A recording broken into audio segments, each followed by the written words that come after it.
Hello mga ka-fresh. Alas 4 na ng madaling araw and di pa ako inaantok. Gagagaling ko lang ng Christmas party namin magkakaibigan. So, bubukas tayo ng mga gifts ngayon. Samahan niyo ako. So, kunin natin yung mga regalo ko.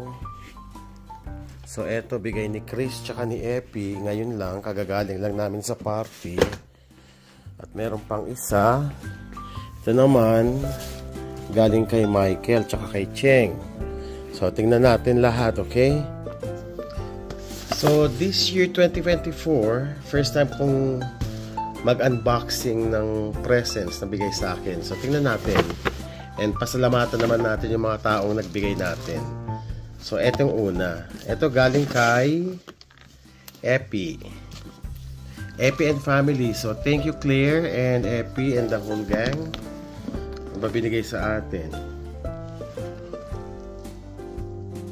Mga Christmas cards. And at the same time, may Zoo Lights na tickets. Mahal to, parang $30 each to eh. So, binigyan niya akong dalawa.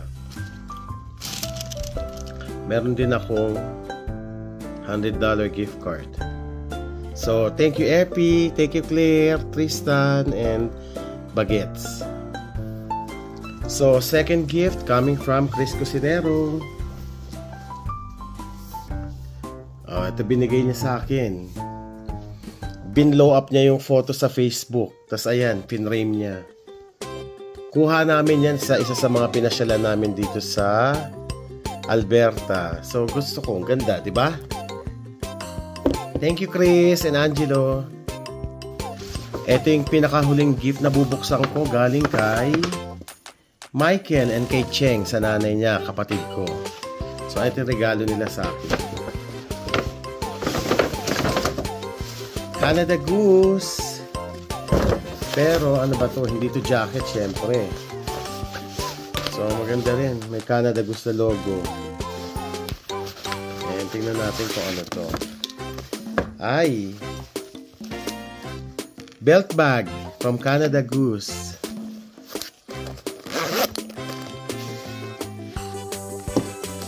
Daming pockets.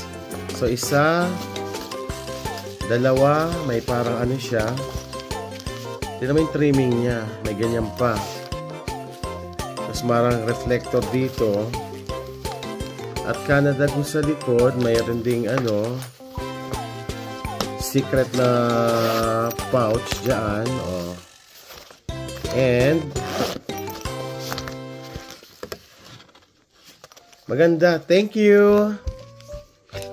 Hindi na natin pa price reveal. Magkano siya? Thank you sa lahat na nagbigay sa akin. Merry Christmas.